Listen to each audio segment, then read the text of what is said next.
All right, welcome back, everybody, to the Way for the World podcast.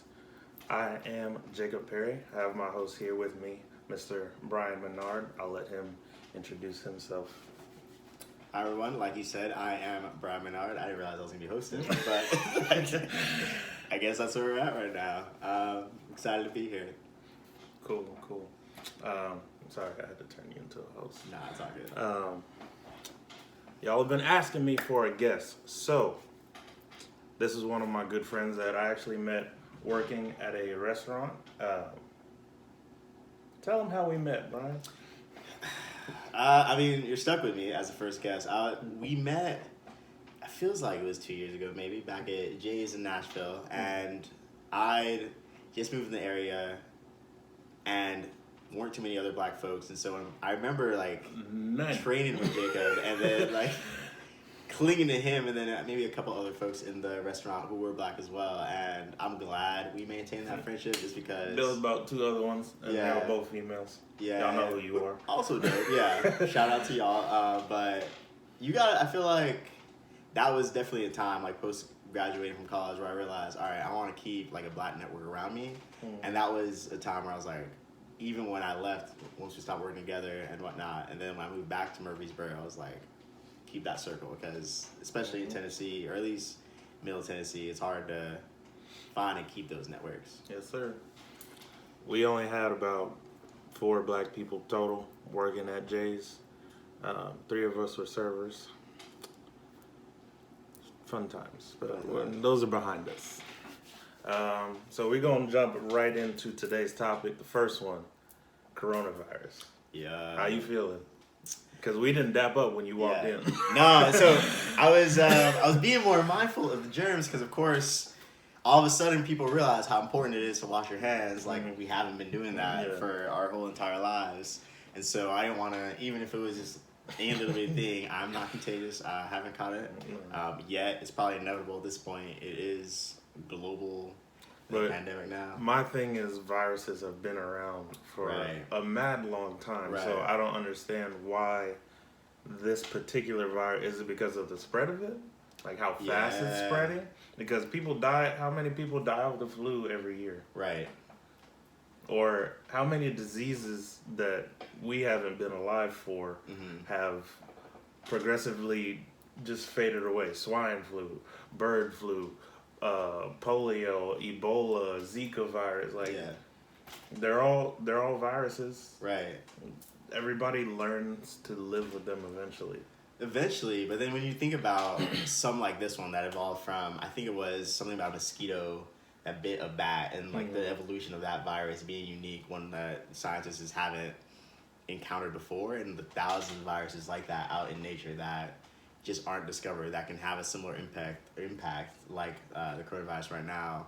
There's just a lot that our bodies just aren't prepared for, our environments aren't prepared for, and then if you're bad at diagnosing it, bad at testing it, and you've got people traveling around the world who don't realize that these symptoms are different from maybe other symptoms they've had and other sicknesses, it's hard to identify, hard to track, hard to quarantine people or kind of keep folks from doing things. And you've also got, we talk about us being servers, plenty of people around the world who are like, I can't afford to just not continue my life as is just because I'm sick. I can't take sick days. I can't stay away from work. And so I'm going to go out into the world, get people sick. You got all the people who are buying plane tickets that are super cheap now because folks don't want to be traveling.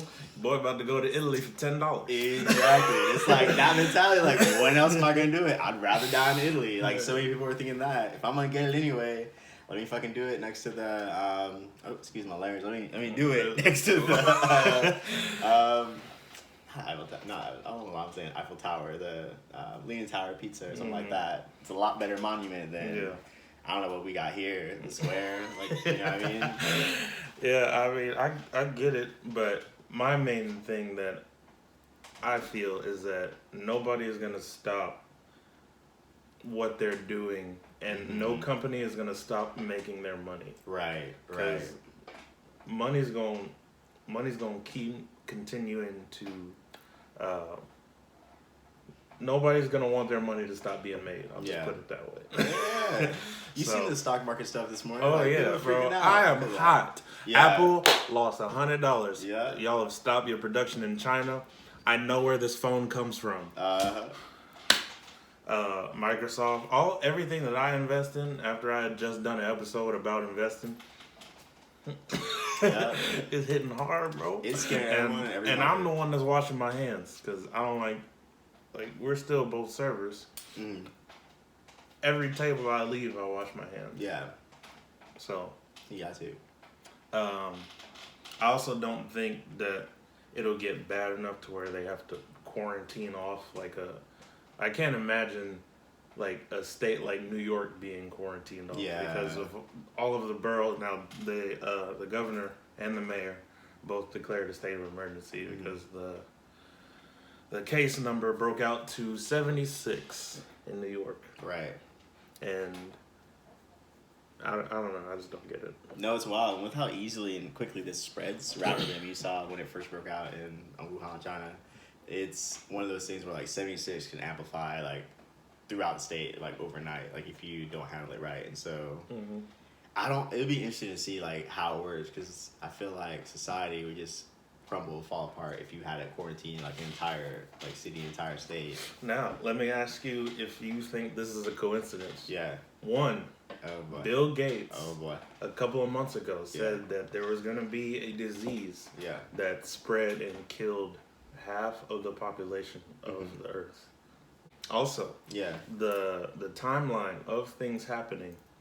So you have Trump's impeachment.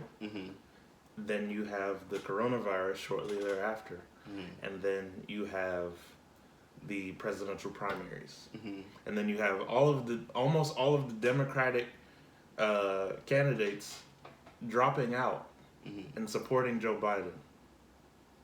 What are your thoughts? And the coronavirus became a talking point for a lot of those politicians that had dropped out. Joe Biden was on the latter half of the Democratic ballot, and now he's top running mate with Bernie. So I don't think that so much is a coincidence, just because it's almost inevitable that there will be an illness, a virus that potentially could take out half the human population, just because, like I said, there are so many viruses out there undiscovered as of yet, even still. And we had, I think, similarly, maybe a decade ago or a little bit more, there was another case of a virus that spread out of a meat market in East Asia, and so it's not something that is uncommon. It's a matter of how prepared are we for it each time it happens. As it relates to the conspiracy of the government and whatnot, it's funny because I remember seeing a tweet about how this virus came out just after North Korea said they had a gift for the U.S., something like that. And so it's almost in that way. I feel like that's almost wow. That's hilarious. Yeah. Also, this is the coronavirus is right after Trump signed a deal with China. Yeah. So in trade agreements, we would provide agriculture for them, like corn, wheat, barley, like that physical agriculture, not like the machines stuff. Pretty sure the machines come from China, but he in turn got a tax cutoff on tariffs from China. Right. It's 2-point-something%. Yeah. Okay. Right before the corona. Yeah, but it wouldn't make sense for us to get an incentivized trade deal and then not be able to trade with our partner because they're going through this. So I don't think it's something that. I mean, hopefully, I don't really know what happens behind them big old closed doors, but I don't think, or I hope not, that it's something that was just purposely released. But it is the point you bring up as far as the timing of it all. This being a big talking point for the debates, as well as the media, just a constant headline as far as new cases, the stocks going down, the death toll, fatality percentage increasing every other week. It is a little suspicious, especially with everyone out of nowhere dropping out, backing Biden, who poor man can't even string together a sentence, but those sentences attached. Yeah, it's above my pay grade. It's above me. I can't. No, it's above me now. It's above me. It's above me now. It's been above me, but. Speaking of, I don't even know how to transition. I want to go to something positive. Okay. We're going to talk about Women's History Month, and this is the month of March. I wanted to ask you who is one woman of power that you look up to or that you aspire to be like. I'm glad you asked this question because when it comes to March, I never think Women's History Month. And that's something I need to get better at. I think yesterday was International Women's Day, the 8th. Mm-hmm. And when you asked, my first thought was Warren because of the debates and whatnot. Because a lot of kind of her stances when she was still involved in the Democratic primary were things that I was about as far as healthcare, especially related to the coronavirus, and then also education reform and student loans, especially. I like things that help my situation. But I thought kind of back to black women because one black woman are dope, like we talked about when we first started working together.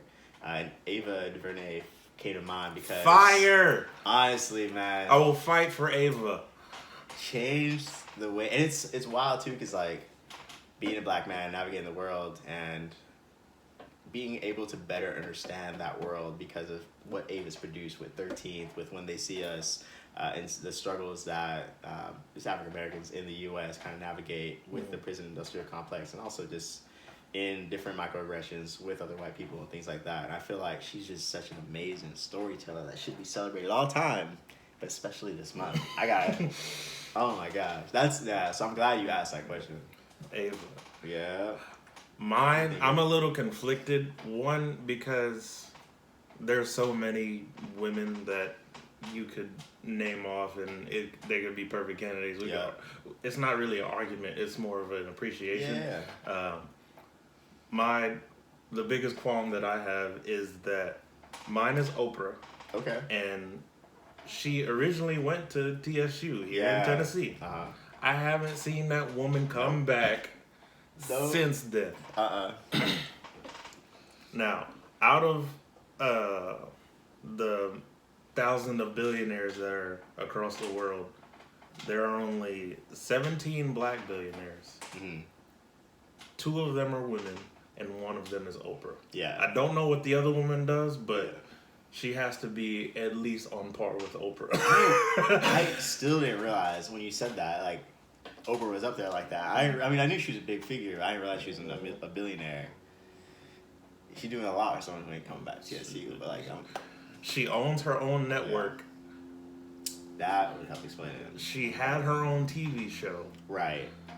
And I don't know, like, what else do you have to do? Like, when I see someone of that stature, I don't really know what else you have to do to get higher. Like, Kylie Jenner can sell makeup and become a billionaire at the age of 21, but Oprah has to own her own TV show or own her own network. It's mixed. I definitely recognize, like, you gotta realize Oprah definitely had to come from the bottom, whereas Kylie had the advantage of, like, family clout, networks, and things like that. Mm-hmm. Her elevating to that billionaire status is gonna be a little easier. But as far as, further building that industry or that wealth, I don't know what she's gonna do. I don't know what Kylie's gonna do. I don't know what else she unless she started doing stuff like BET, like having other black shows on her show. Yeah. Don't know how she would make more money. Right. Also, does she need it? She might want it, but I mean, like. Also, on that list of the black billionaires, Jay-Z should be on there because he just became a black millionaire. Send an angry email to Forbes. And Michael Jordan. So those 3 people, the other people, if we said their names, you really wouldn't understand. You'd have to go look them up. Mm-hmm. But Oprah, Jay-Z, Michael Jordan, they're literally like the best of their category. Right. That you can be. But then you have like Bill Gates, Mark Zuckerberg, Elon Musk, people like that. And those are 3 different categories. I didn't pre-write those names. I just literally just thought of them out of my head. Another thing that I wanted to talk about is the working class. That's a good transition. Talking about the billionaires. Speaking of billionaires and the hard other side work, of that, how about the working class, man? How you feel about I just paid my taxes. I paid the government. It hurts every time. The government, I'm sorry you're listening, but I don't like you. It makes no sense. Don't like you, man. It's, and tying back to the working class too, because we were talking about how hard it is to take sick days if something happens, like you get sick. Don't nobody cover your bill. Your bill's still gonna be there. They gonna be on the first of the month. They're gonna be at your door. Honestly, first to the 15th. It's so interesting because like I love that I am working classes because I feel like I have a better appreciation for the folks who are building the foundation of our country. So as far as doing custodial work, if it's making deliveries like delivering mail, things like that, whatever the work may be that doesn't. If you're going paycheck to paycheck, I recognize and appreciate that struggle. That's what part what frustrates me a little bit more when it comes to like those big names like Oprah, who's able to give a car away or a few cars away every episode. Freaking Mike Bloomberg, who literally spent so much. I got tired of hearing this man's voice. I got mad tired. Y'all probably sit logging on to watch these daily episodes. Think about it. Oh my gosh. Lord, I got tired of hearing that man's voice. He literally ran for like 2-3 months, then just dropped out and said, "Go vote Biden." Yeah.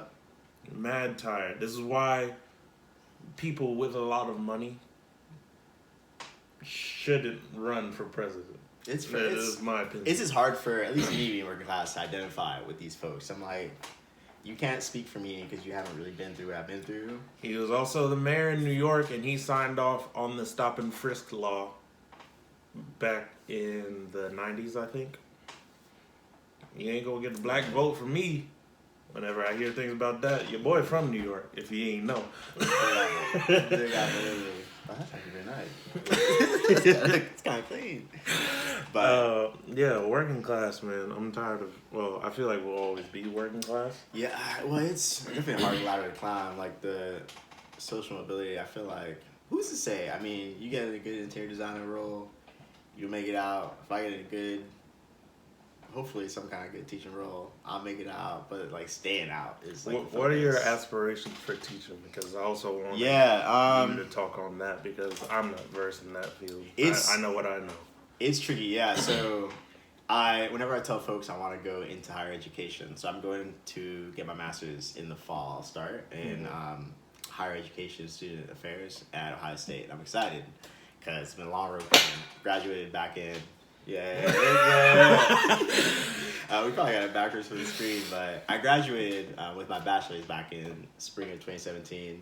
So it's been a long time coming, but my hope and goal is to hopefully direct some kind of leadership development office on a college campus, get into some kind of dean role, maybe university president role. We'll see, like whatever way I can keep impacting students, even if it doesn't end up being on campus, like if I end up working more behind the scenes and like some policy kind of thing, if I work for a state somewhere, I'm cool as long as the work I do is impactful. I'm happy, my family's happy, then we'll be good. It's, even I can't describe it all the time. It's a little tricky, but. Do you see yourself owning a school, kind of like LeBron? Not necessarily like building a school from the ground up and like providing a bunch of stuff for the kids, but do you see yourself moving into the ownership of public schools? Yeah, I actually do not. I never once thought of that at all. I mean, it'd be really cool because LeBron's doing amazing stuff with that. I think it's the Imagine School. Maybe I got that name wrong, but. Well, do you remember the name of the school? Independence?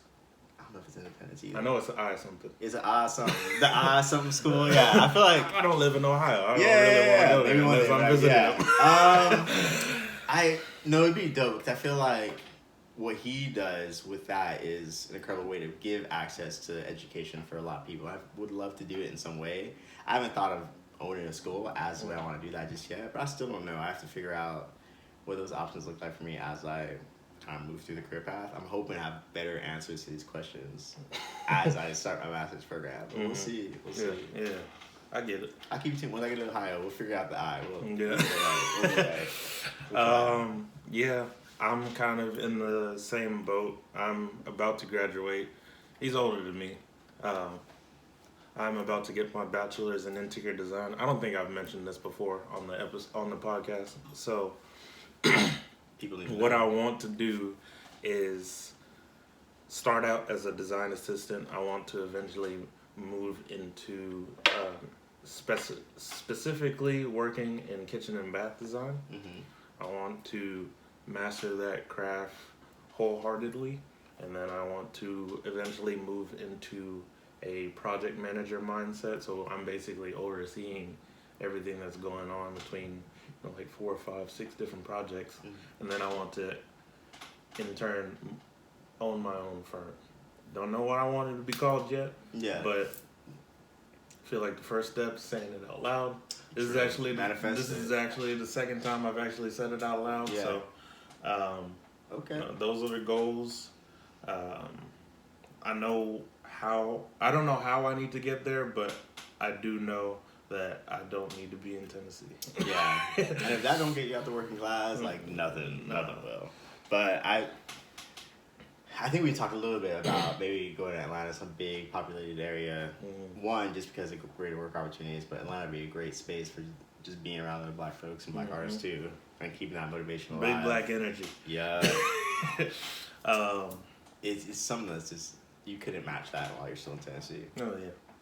I wanted to ask you, what do you think about teaching, besides obviously like teaching other students, regardless of race or gender or whatever? What about it makes it not work for you? Like, you know how they say that if you actually go to work and you don't have fun doing it, then it's not the job that you were meant to do. Okay. So what about it means so much to you? Yeah, that's a good question. First I'll start off by saying, one, without a doubt, I'll die on this hill. Teachers are superheroes. They highly underpaid. Like, honestly, if they're developing the young minds who will make up the future of every country, every state, things like that, then I feel like this is a resource that we need to further invest in. A lot of places don't, unfortunately, when it comes to teachers. I taught high school English, 9th and 10th grade last year, for 1 year, and I realized this ain't for me. Like, I need to go work in a college setting.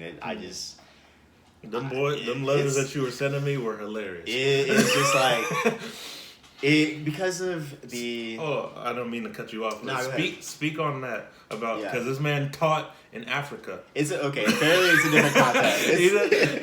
he just breezed past that. To be fair, it's a different context.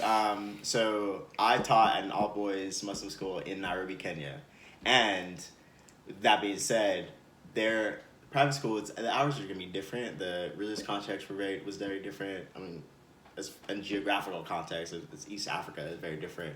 But I worked with other teachers I was only on a 9-month contract. They've been there for 2 years, gonna be there a little bit longer.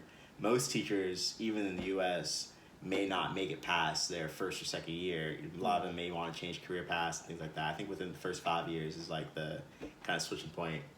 And a lot of it comes down to the hours, the supervision. You're gonna have. There I had like 30-some kids in class, and I taught English, where a lot of kids wanted to be doctors, engineers, pilots, and so a lot of them didn't really care about learning English. In the U.S., you're going to have a lot of teachers who are doing all of this, but also having probably more close to easily over 100 students a day, things like that, having a lot of teachers kind of hitting them up over and over as far as, how my student doing, this, that, and the other, extra projects and whatnot, a lot of the grading and assessment, the hours they take home, the work that they're grading, to kind of interrupt their own family lives. It's just a lot that is underappreciated. But I think part of why I realized I wanted to go back to teaching or back to working with college students was I was more interested in the character development, the leadership development, kind of more of the holistic teaching instead of the subject specific when I was teaching English. For me, I got a lot more value in helping students get connected with ways to, volunteer in their community, ways to recognize their own abilities to lead student organizations, things like that. And so for me, I realized, all right, maybe going back for higher education would make more sense for what I wanted to do, what made me more fulfilled. Because to a degree, I do get what you're saying as far as if you're going to work, you're not happy about it, it's not something fun that you love, maybe that's not for you. And I realized that almost every day when I was teaching high school, like, maybe this ain't for me. Okay. Good answer. Speaking about teachers, I was going to save this moment for the end, but I kind of want us to end on the Mount Rushmore, and that's just going back and forth. But teachers have a lot of power, and I don't think that they often realize how much power they actually have. So I wanted to take a moment. Women's History Month, I wanted to give you a quote from Alice Walker. She's a short story writer, a poet, American novelist. The quote is, the most common way people give up their power is by thinking that they don't have any. Yeah, that's a good quote. She wrote the book The Color Purple. Oh, okay. She won a Pulitzer Prize winner for that book. Okay, women's history. Okay. If you just do a little bit of research, like if you Google like 2 or 3 things, you're gonna find out something that you may not have known before. So that's the point of this podcast for me. I don't know about y'all. Like, learn with people. I do appreciate that about what you do. You learn along with the viewers and listeners. Yeah, so that's cool. Because I don't know a lot of stuff. A lot of times in high school and early growing up, I was more introverted. And I didn't talk a lot. So people automatically assumed that I had like a higher intellect and I was smarter. I was like, no, I'm just not saying as many dumb things as you are because you're always talking. The two can be true. No, I was like, I listen and react. Yeah. And you talk and react. So I don't feel like there should be a disconnect between talking and listening, but you have to, shout out to Alice, you have to know where your power lies and don't give it up. I hear that. Speaking about power, not the TV show, but we're going to talk about men in power. Men in power, okay. Men in power, Mount Rushmore. I need to know. I need to know your Mount Rushmore of Disney Channel. No, not Disney Channel. Let's see. Nickelodeon. Nickelodeon TV shows. Speaking of power, honorable mention. Rocket Power. For a little bit, it was on there. But I think the list I'd come up with was SpongeBob. I think we mutually agreed on. Because SpongeBob... If it's not on your Mount Rushmore, I don't want to hear your opinion. I really don't. As far as Nickelodeon shows go, because when you think about it, like...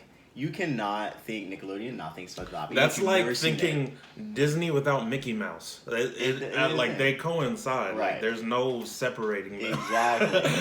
Also, I feel like what kept most of us, our generation, alive, I think it was last year, was all the SpongeBob memes that came out. Bro, we don't even watch the show anymore. We solely use the show for memes. That's how we communicate. I'm still using alright, I'm gonna head out. Exactly. And I feel like, or the cultural impact that SpongeBob has had is part of why. Let alone watching it and thinking the whole, my breast stinks, so I must be ugly. Like 2 + 2 is 4. Like, well, it's funnier than 24, 25. Like we could go on all day, but you know what I'm saying. But SpongeBob is on there for me. Rugrats though, I grew up with that, and I added it because I remember when they came up with All Grown Up.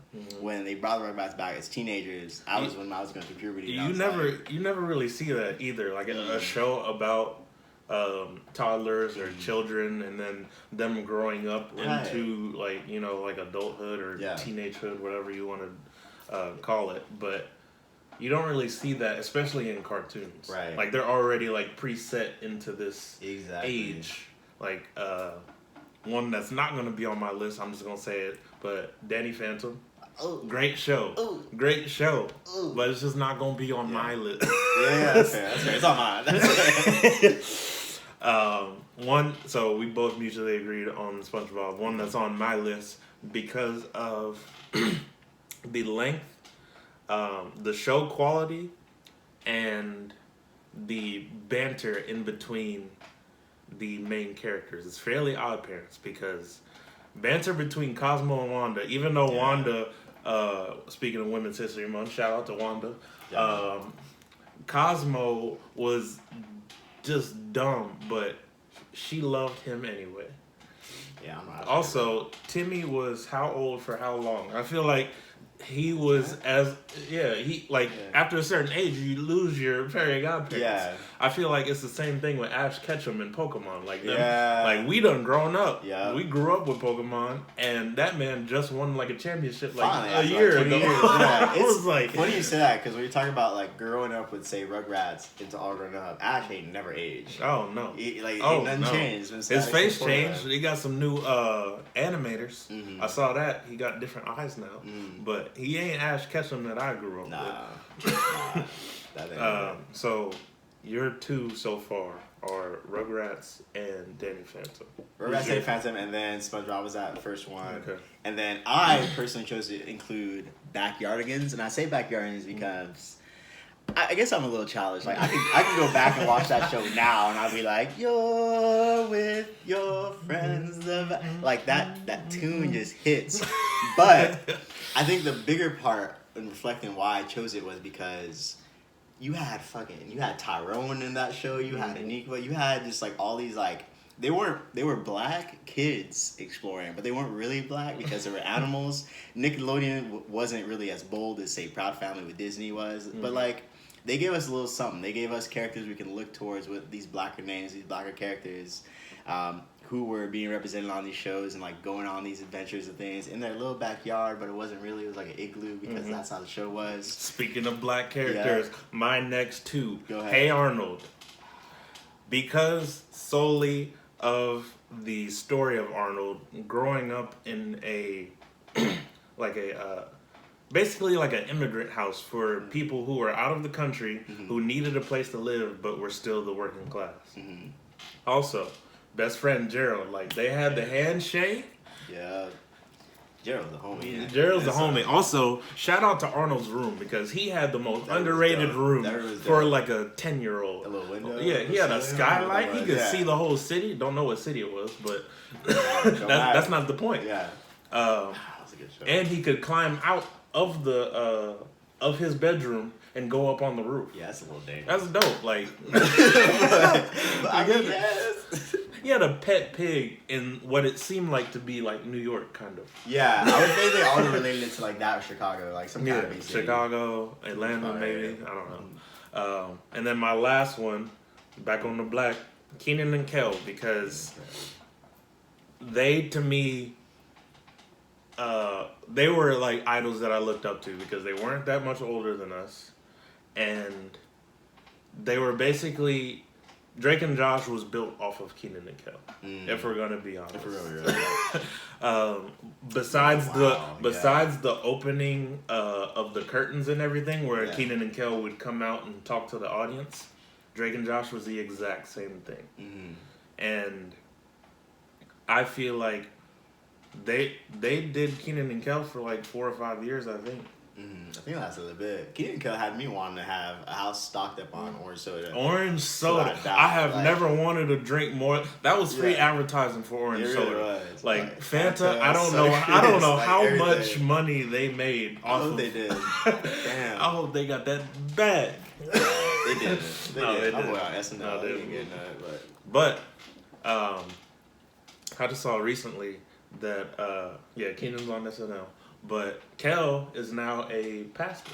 He got licensed to be a pastor. Huh. Good for him. He's actually, like, I have to get past that, like, whenever I see him, you know, like, that's Kel. I have to get past that voice, like, welcome to Good Burger, home of the Good Burger. But his energy and where he comes from whenever he's preaching, like, you can't match it. Just imagine the zaniness from Kenan and Kel, but applied to preaching, but without the like. Yeah, interesting. I need to see that. I need to go for that. Huh. Good for Kel. Dang. He's dope, man. I like him. Is there anything that you wanted to plug for the people? Anywhere that they can go find you? Anything that you're doing, working on right now? Let's see. I mean, still serving right now while I went to startup school. I'm on Twitter a lot, tweeting about politics and germs. Right now, just like current topics. So if you want any of that, Twitter handle is, I believe, Menard, MENARD _ Brian, BRIAN. Come see my tweets. I'll at your boy. On that note, though, Wash your hands. Listen. Please wash your hands. Germ-X, you're supposed to rub it until your hands are dry. Don't do the Michael Scott where he goes to hold Pam's baby, does the Germ-X, wipes his pants. Please do not do that. You are defeating the purpose. True. On that note too, please don't steal all or buy all the hand sanitizer, all the soap, all the masks, and then try to sell it like this is a black market or situation. That sounds like some shit people would do. Don't do that. Please don't do that. That's wrong. Just like be reasonable, be healthy, be safe. Cover your mouth when you cough. Read when you sneeze. Read when you vote. Read all the time. Yeah, read all. Yeah, that's better. Read all the time if you can. I appreciate you. Thank you for having me. Yes, sir. Thank y'all for listening. Follow along, subscribe. Shout out to my Patreon people. This will come out early for you.